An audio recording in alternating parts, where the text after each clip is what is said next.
Avant de créer vos fiches d'articles et de commencer à remplir votre catalogue d'articles, vous allez créer des familles d'articles. En effet, vous allez avoir besoin de ces familles par la suite pour créer les fiches d'articles. Vous allez les attribuer. Bien sûr, vous pouvez après coup revenir sur un article déjà créé pour lui attribuer une famille ou pour changer la famille.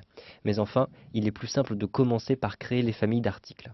Donc, je vais retrouver tout en haut à gauche ici le menu qui s'appelle Liste. À l'intérieur du menu Liste, vous avez ici les familles d'articles. Donc je vais cliquer sur Famille d'articles et automatiquement je vais obtenir une liste avec toutes les familles d'articles. Pour l'instant, j'ai uniquement une première famille qui s'appelle FA001 pour le matériel. Je vais créer une deuxième famille, par exemple pour les services. Donc je vais simplement cliquer en haut à gauche sur l'outil Créer. Maintenant, je me retrouve face à ce formulaire. Automatiquement, vous le voyez, un code de numérotation est attribué à cette famille d'articles. Ensuite, je vais noter le libellé de la famille. Donc, par exemple, je vais rentrer ici Service.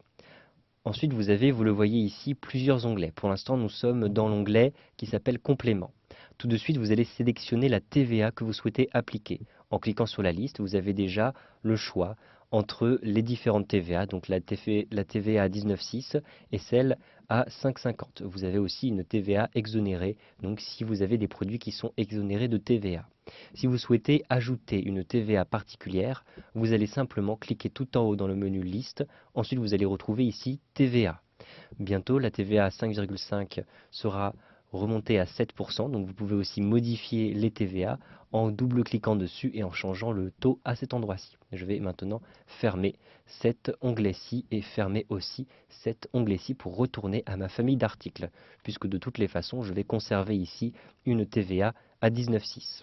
Vous avez ensuite les différents types de conditionnement, les conditionnements à la vente et les conditionnements à l'achat. Par exemple, vous allez acheter un produit par lot de 10 et vous allez ensuite les vendre à l'unité. Donc vous pouvez créer ces différents types de conditionnement. Pour l'instant, les listes de conditionnement sont vides. J'ai ici non défini. Pour créer de nouveaux types de conditionnement, vous allez simplement cliquer en haut à gauche dans Liste et ensuite dans Autres listes. Dans les autres listes, vous allez retrouver ici le conditionnement. Je double-clique et je vais pouvoir créer des types de conditionnement. Je clique sur Créer et donc je rentre par exemple à l'unité pour un premier conditionnement. Ensuite, je clique sur OK. Je vais créer par exemple par lot de 10. Donc je rentre ceci avec le clavier. Ensuite, je clique sur OK. Il se trouve que les services sont rendus avec un système d'abonnement. Donc je vais cliquer ici sur Créer et je vais rentrer ensuite Abonnement comme ceci. Ensuite, je clique sur OK. J'ai donc, vous le voyez ici, trois conditionnements différents. Je peux fermer maintenant la liste conditionnement et les autres listes en cliquant sur la petite croix rouge comme ceci. Si je retourne à cet endroit-ci, vous le voyez, les conditionnements sont apparus. Je vais donc choisir ici Abonnement. À l'achat, lorsque vous avez un grossiste qui vous vend un produit, vous sélectionnez ici, vous pouvez choisir un conditionnement différent. Comme ici, je n'ai pas de fournisseur pour ces services, je ne vais rien rentrer.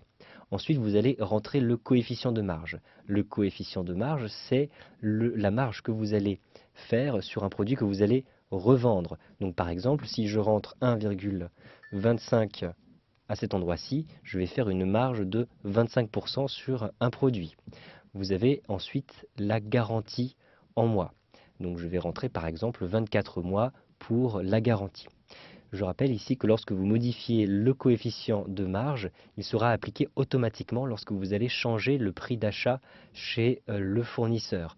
Donc, dès que vous allez changer le prix d'achat chez le fournisseur, vous avez votre prix de vente qui va changer en même temps. Vous allez ensuite préciser qui est le fournisseur. Je clique ici sur les points de suspension pour retrouver cette liste de fournisseurs.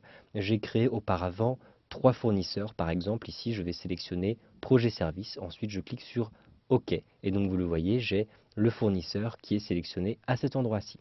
Une fois que vous avez créé votre produit, eh bien, vous allez simplement cliquer ici sur OK pour valider cette famille de produits. Vous avez maintenant une famille supplémentaire qui apparaît à cet endroit-ci. Vous savez donc maintenant comment créer des familles d'articles avec Ciel Gestion Commerciale.